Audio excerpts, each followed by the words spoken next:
ഇത് കാടോ അതോ വീടോ? രണ്ടായാലും നല്ല തടിക്കോളുണ്ട്. ഇതോടെ നമ്മുടെ അരിഷ്ടതകളൊക്കെ അങ്ങോട്ട് നീങ്ങാൻ പോവാ. ഇവിടെ ആരും ഇല്ലേ? ഞാനിവിടെ നിൽക്കുന്നത് കണ്ടൂടാ തെണ്ടി. അതിപ്പോ ഞാൻ അവിടെ ആരും ഇല്ലെന്ന്. എന്നാ അവിടെ ആരും ഇല്ലെന്ന് ചോദിക്കാം. അവിടെ ആരും ഇല്ലേ? ആരാ നോക്ക നക്കാനോ? ആരാ എന്തിനാ ഇപ്പൊ ഇങ്ങോട്ട് വന്നേ? ചെമ്പറയിൽ എന്റെ ഗുരുനാഥനുണ്ട്, അവിടേക്കുള്ള വഴി പറഞ്ഞു തരൂ ചോരകണ്ണ. ഇനി തറുതലൊന്നും പറയണ്ട. ചോദ്യം ഉത്തരവൊക്കെ പിന്നെയാവാം. ഇപ്പൊ ഒരു പാട്ട് പാടുക കേൾക്കട്ടെ. ബിർള അംബാനിയെയും അല്ല പടച്ചു, ഈ പാവപ്പെട്ട ഞമ്മളെയും അല്ല പടച്ചു. ആ പൈസക്കാരൻ നിക്കറിട്ടാൽ അത് ബർമൂടയാകും, ഈ പാവപ്പെട്ടവൻ നിക്കറിട്ടാൽ അത് വള്ളി ട്രൗസറ്.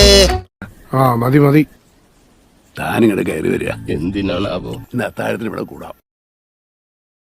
ഇയാൾക്ക് ആ കോമ്പരയുടെ അപ്പുറത്തുള്ള മുറി തുറന്നു കൊടുക്ക.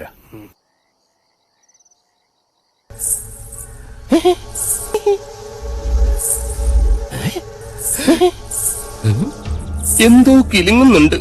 ഇങ്ങനെ നിൽക്കുന്നോണ്ടായിരിക്കും. ഇരിക്ക. യമനെ കൊന്നയാമ്പ കൊമ്മിട്ടിരിക്കുന്ന പാർട്ടിയായ യക്ഷിപ്പറമ്പെന്ന് പറഞ്ഞത് പിടിച്ചില്ലായിരിക്കും.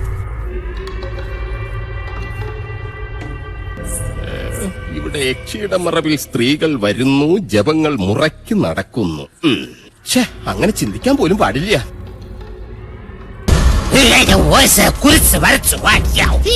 അടുത്തു വരരുത്. അടുത്തു വന്നാൽ പേടിച്ച് മൂത്രമൊഴിച്ചു കളയും ഞാൻ. രാത്രി ആയിക്കഴിഞ്ഞാൽ യക്ഷികളുടെ ഫാഷൻ ഷോ കണ്ടു മടുത്തു. ദാഹിക്കുമ്പോ ഷാർജ ഷേക്ക് കുടിക്കുന്ന പോലല്ലേ രക്തം കുടിക്കുന്ന ചരക്കകത്ത് കൂടിയിരിക്കുന്നത്. ചോദിക്കാതെ പോയത് ശരിയായില്ല.